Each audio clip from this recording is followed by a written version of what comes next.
You know how sometimes a single, tiny moment, just a few seconds at a traffic light, can reveal something so much bigger?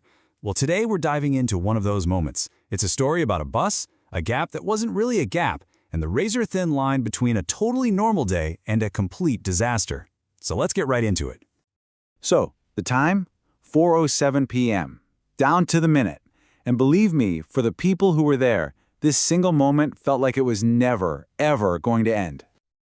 Yeah, this quote, it really hits home, doesn't it? It's about how we go through our days, stopping at red lights, just trusting the system, trusting other people. But that trust, it's fragile. And what happens when someone decides to just break it?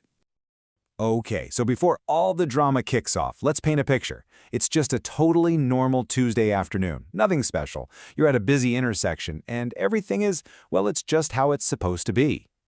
I mean, look at this. It's so ordinary, it hurts. We're at a place called Hospital Junction. The light's red. Our car is stopped, waiting patiently. Over to the right, there's an auto, also waiting. You've got people crossing the street, not a care in the world, because, the red light is supposed to protect them. We've all been in this exact scene, right? A million times. And right there, squeezed between the car and the auto, is this weird little gap. The source calls it an inverted right-angle triangle, which is a fancy way of saying it's a wedge of space that is absolutely 100% not a lane.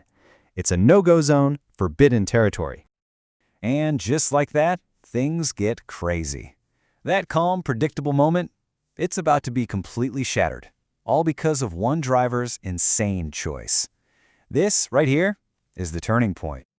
Out of nowhere, a huge public transport bus just appears. And it's not just rolling up to the light. The original text says it thundered into view. What a word, right?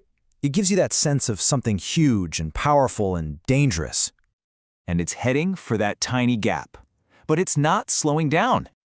And it's definitely not being cautious. No, this isn't some mistake. This is a deliberate, full-on, aggressive play. And this quote, wow, it just nails the driver's whole attitude. He's not just a guy driving a bus. He's a warrior. He sees that empty space and thinks, that's mine. It's not a danger zone to him. It's territory to be won. And that right there, that's the whole problem in a nutshell. All right, so here we go. This is the peak of the action. This is that moment where physics, pure dumb luck, and just insane recklessness are all about to slam into each other. You can't get much more high stakes than this. 1 inch. That's it. That was the room for error. The bus just dives into that little space, leaving maybe an inch between it and the car, and another inch between it and the auto. I mean, can you even picture that? 1 single inch. I mean, this quote just says it all, doesn't it? This wasn't driving. This was like trying to thread a needle the size of a hallway with a bus the size of a building. It makes absolutely no sense.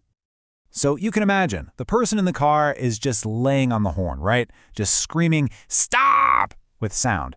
But it's totally useless. That bus is a beast. It's too big, it's moving too fast, its momentum, it's like a force of nature. And you know what? Momentum is deaf. It doesn't listen to horns. And then, to make things even crazier, the bus has to swerve a little to miss a pedestrian. And that brings its massive metal side even closer to the car. The original story compared it to the Titanic scraping past its iceberg. And you just know everyone is frozen, holding their breath, just waiting for that horrible sound of metal grinding against metal.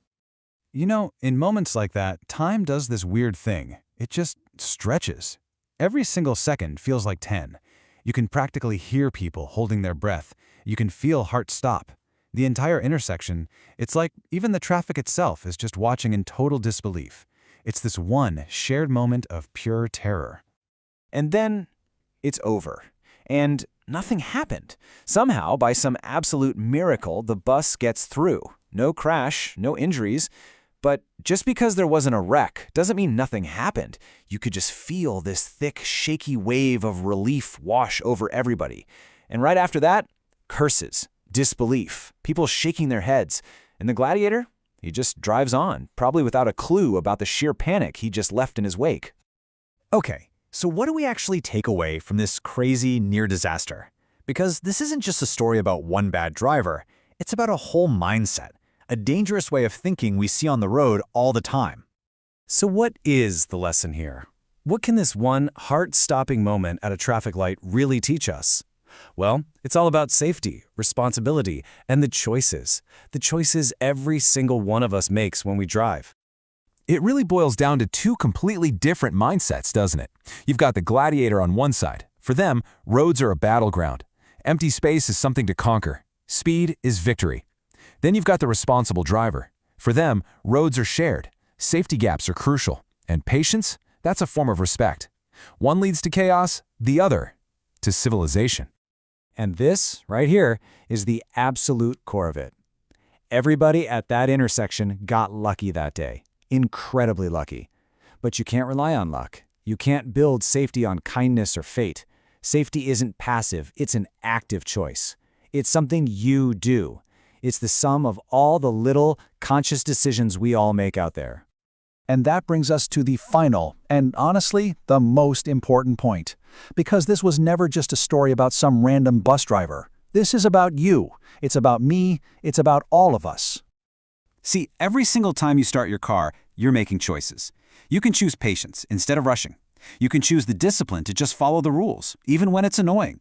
You can choose to remember that every other car, every pedestrian, is a person with a life just as important as yours. When you get down to it, you are choosing.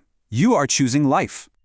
You know, the gladiator in our story, he rolled the dice and he got lucky. He didn't leave a scratch on a single car, but he still wrote a story that day, a story of fear, of recklessness for everyone who had to watch. So the real question for all of us is, when you're out there, on the road, what story are your choices going to write?